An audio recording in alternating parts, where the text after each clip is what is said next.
Eduardo Franco Loro, coordinador nacional por la Coalición Nacional por la Patria, que fue una de las dos entidades que se crearon para apoyar la candidatura de Arauz. Fue esta coalición junto con el Frente Patriótico Nacionalista que presidía Horacio Villa Borja. ¿Qué dice? Lo que gustó es que nombró frases de Jaime Roldós y eso me dice que fue admirador de él. Me parece que se ubica en el centro político. Por el país, ojalá cumpla con los pobres. O sea, estás en la madre, hijito. Sí, estás en la madre.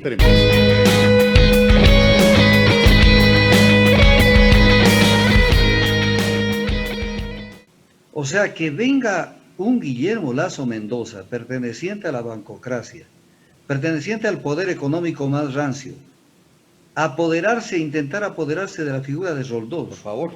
Que era exactamente la persona que estaba en otra orilla. Roldós es el que habló del insolente recadero de la oligarquía, pues cuando le dijo a León Febres Cordero, pues, recadero de la oligarquía. Roldós fue el que habló de los patriarcas de la componenda, donde los socialcristianos eran los que hicieron la fiesta cuando lo convencieron a Saad Bucarán y se viraron para más bien convertirse en oposición de su propio gobierno. Patriarcas de la componenda, insolente recadero de la oligarquía. Ese era Roldós. Cuando él dijo mi poder en la Constitución, díganme una violación constitucional que hizo Roldós, o que intentó hacerla. Y mi corazón en el pueblo ecuatoriano, viva la patria. En el caso de Lasso, mi poder por encima de la Constitución, y mi corazón en la bancocracia y el neoliberalismo, y si es posible, en los intereses extranjeros, ni siquiera nacionales. ¿Cómo es esto que mi poder en la Constitución? Mi poder en la Constitución. Y mira, perdóname que me meta en esto, pero no tengo más alternativa. Y entonces uno dice, ¿dónde están? ¿Dónde están o son sapos vivos? Bueno, yo voy de frente al grano. Y me costó trabajo entender que él mismo lo hizo. Tanto que tuve que investigar, porque en cuanto vi, dije yo, esto me parece un meme. Pero después vi que sí, que él mismo sacó. Y me puse a investigar. Eduardo Franco Loro, coordinador nacional por la Coalición Nacional por la Patria, que fue una de las dos entidades que se crearon para apoyar la candidatura de Arauz. Fue esta coalición junto con el Frente Patriótico Nacionalista que presidía Horacio Villa Borja. ¿Qué dice? Lo que gustó es que nombró frases de Jaime Roldós y eso me dice que fue admirador de él. Me parece que se ubica en el centro político. Por el país, ojalá cumpla con los pobres. O sea, estás en la madre, hijito. Sí, estás en la madre. Tremendo. Primero, ¿crees tú que con un discurso tú te ubicas en tal, pues, por sus obras los conoceréis, no por un discurso? Esto es recomendado por un asesor político. ¿Y quién levantó la mano del presidente en Carondelet? Fue Jair Bolsonaro, doctor Tandazo. Claro, entonces, venir a querernos vender el cuento de que él es más o menos el segundo Roldós. Y en esto alerto de una vez a la ciudadanía. En los medios de comunicación, en algunos medios de comunicación, El Expreso, por ejemplo, el Comercio, en algunos medios se ha comenzado a hablar en editoriales o en noticias. Es que, como quien diciendo, este muchachito es un hombre de iniciativas, es de centro izquierda, es un tipo, el ministro de Economía. O sea, podrá ser de centro izquierda el representante del Fondo Monetario Internacional en Bolivia, que auspició el impuestazo al 95% de la masa obrera salarial. Eso es ser de centro izquierda. No sean sinvergüenzas, o sea, no sean infelices. Y comienzan a vender la imagen de un Lasso y de un ministro de Economía como que estamos ante personas que les duele el país. Que Simón Cueva Armijos, aparte de eso, trabajó para el Banco Mundial, trabajó para la Agencia Internacional para el Desarrollo, para la ID de Estados Unidos. ¿De quién están hablando? De centro izquierda, un poco más, pero entonces, ¿quién más podrá ser de centro izquierda? Pinochet, tal vez. Bolsonaro, ahí está. Bolsonaro, de pronto, es de centro izquierda para esta gente. Entonces, no saben qué hacer para vendernos bacalao podrido. Ahora, mientras él se manda este discurso, que es un discurso que es vomitivo en algunas partes y que hay que analizarlo, mientras él se manda esto, anuncia en un foro que se llama Desafíos de la Libertad, de la Fundación Internacional por la Libertad. Se crean estas fundaciones que son siempre integradas por gente de la ultraderecha. Entonces, en esto el sábado anterior, el día anterior, el domingo anterior al lunes se posesionó. Dijo que anuncia la concesión de las 3 refinerías de carreteras, de la Telefónica y la venta del Banco Estatal. Banco del Pacífico. Entonces, pregunta del millón. ¿Eso lo haría Roldós? ¿Eso lo haría Roldós? Entonces, primero, violación constitucional. Y explico por qué violación constitucional. Porque la Constitución dice que los sectores estratégicos están en manos del Estado, es un monopolio de derecho del Estado, para que en la administración de estos sectores estratégicos y en la política que se les aplique, se mire el interés social, ni siquiera dice nacional, sino social, o sea, la sociedad, y cuando se habla de lo social, se habla de los más pobres. Entonces, viene el tema, sectores estratégicos en función de los sectores sociales, solo por excepción pueden pasar al sector privado. Si él privatiza las 3 refinerías, esto es castellano, amigos que nos están escuchando, si él privatiza las 3 refinerías, pregunta, ¿cuál sería la refinería estatal que queda viva? Ninguna. Ninguna. Entonces, ¿dónde queda el artículo 315 de la Constitución que dice que el Estado constituirá empresas públicas para la gestión de los sectores estratégicos y la prestación de los servicios públicos? No nos olvidemos que el procesamiento de hidrocarburos es un servicio público. Entonces, ¿dónde estaría? Violación constitucional. Y tú eres Roldós. Segunda, el Banco del Pacífico, que es otro tema, nos hacen creer que el Banco del Pacífico es algo así nomás. No, el Banco del Pacífico no es algo así nomás. El Banco del Pacífico, el artículo 309 de la Constitución de la República, dice, el sistema financiero nacional se compone de los sectores público, privado y de popular y solidario, que intermedian recursos del público. Pues viene el tema. Si desaparece el Banco del Pacífico, ¿cuál sería el sector público que integra el sistema financiero nacional? Nadie. Y luego el 310 de la Constitución dice, el sector financiero público, Banco del Pacífico, tendrá como finalidad la prestación sustentable, eficiente, accesible y equitativa de los servicios financieros. Desaparece el Banco del Pacífico, ¿cómo se aplica el 310? Queda en letra muerta. Pero además el Banco del Pacífico ha sido merecedor de numerosas menciones honoríficas del Ecuador y del mundo. Porque si algo tiene el Banco del Pacífico es que ha sido el banco de todos los bancos el que lleva la batuta como líder en innovación. Y en esto hay publicaciones, las que tú quieras, Washington y Cintia. Y entonces quieren vender un banco eficiente, líder en innovación. ¿Por qué? Porque te da la regalada gana, violando la Constitución. Viene el caso de la CNT.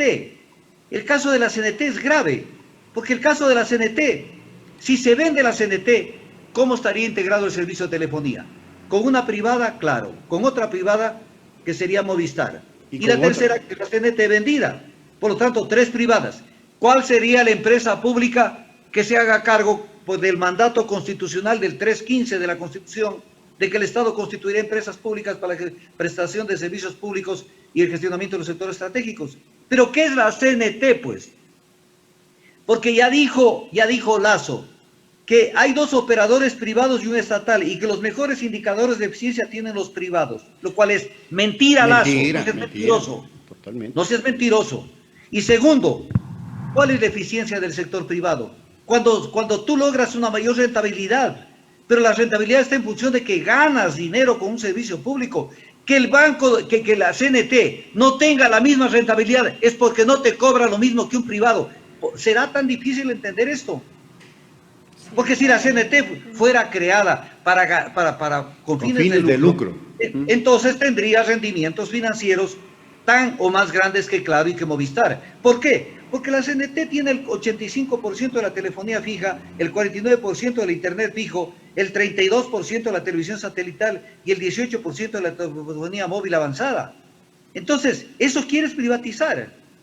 Y estás con tu poder en la Constitución como Roldós. Otra violación constitucional para que lo veamos a Lasso de cuerpo entero. ¿Qué dice el artículo 327 de la Constitución? Estoy leyendo castellano. Aquí no es un tema de un análisis político, de analizar para ver. No, leer nada más, porque el derecho es aprender a leer y escribir nomás. Si tienes la capacidad de aprender a leer, es fácil. Se prohíbe toda forma de precarización, ¿cómo? Y cita unos casos de precarización laboral. Y entre ellos dice la contratación laboral por horas. O sea, ¿qué dice la Constitución? Que no se puede contratar por horas. Más claro que el agua. Y el ministro del Trabajo acaba de mandar un proyecto de reforma laboral. Y lo dijo hoy en Ecuavisa. Para crear un contrato por horas para ciertos sectores. Violación constitucional a plena luz del día del 327. Vamos a poner incluso un ejemplo no consentido, porque yo no estoy de acuerdo con eso. Pero pongamos que sea necesario crear este modelo de contrato. Con esa Constitución no puedes. No puedes con una ley ir por sobre la Constitución. Pero dice que más prima la OIT, los convenios internacionales. Es que esta es la estrategia del gobierno. Hoy lo dijo Donoso. Sobre la Constitución están los convenios internacionales, por ejemplo, la organización. No. Así lo dijo. Acláralo, Augusto, porque por ahí van a manejar estos subterfugios legales, estas leguleyadas, para hacer lo que sea. O van a ir por la vía de la concesión y van a decir, no estamos vendiendo, no estamos privatizando, estamos concesionando. Y entonces el Estado se va a quedar con 52% y a los 30 años va a retornar. Y cuando sabemos que a los 30 años devuelven solo el hueso, cuando ya no hay nada de las empresas. Por ahí hay que buscarle la quita pata al gato, como se a ver, Cintia y Washington. Estoy con la Constitución delante mío. A ver. Artículo 424. La Constitución es la norma suprema y prevalece sobre cualquier otra del ordenamiento jurídico. Dice, las normas y los actos del poder público deberán mantener conformidad con las disposiciones constitucionales, en caso contrario carecerán de eficacia jurídica. O serán letra muerta. Pero ¿qué dice el 425 de la Constitución? El orden jerárquico de la aplicación de las normas será el siguiente. Orden jerárquico. Hay un orden para ver qué prevalece. Está claro. Nos dice la Constitución. Luego dice los tratados y convenios internacionales. O sea, los tratados y convenios no están sobre la Constitución. Lo dijo hoy de mañana el ministro de Trabajo en Ecuavisa. Pero es que es un sinvergüenza. Por eso hay que aclararlo. ¿Cómo no lo va? O sea, aquí, claro, pero en Ecuavisa, donde nadie le contradice nada, pues, no le sacan la Constitución y le dice, oiga, podría leer el 425 de la Constitución y decirme cómo juega la Constitución dentro del aspecto normativo. Por eso dice la misma Constitución, mira lo que dice. En caso de conflicto entre normas de distinta jerarquía, la Corte Constitucional, las juezas y jueces, autoridades administrativas y servidores y servidoras públicas los resolverán mediante la aplicación de la norma jerárquica superior. Nada existe sobre la Constitución. De una vez te digo una cosa, Cintia y Washington. Hubo un momento álgido en el derecho como ciencia.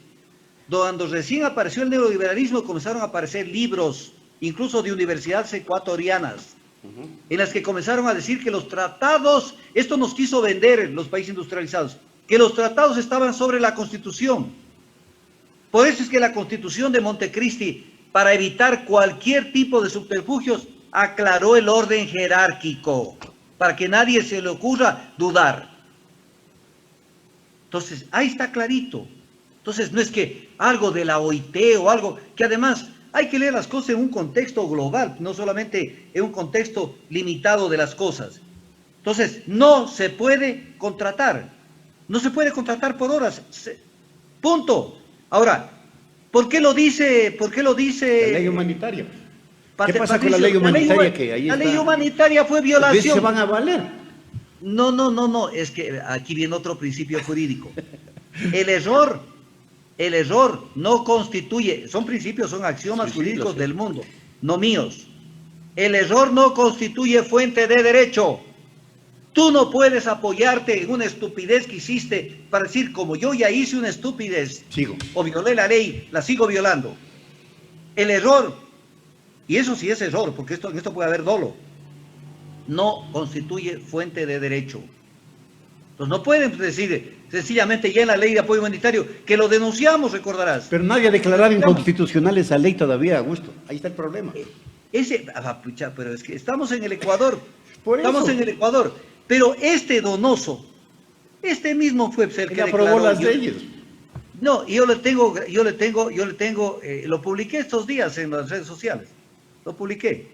Las declaraciones que dijo que el pacto político con el gobierno de Moreno va bien.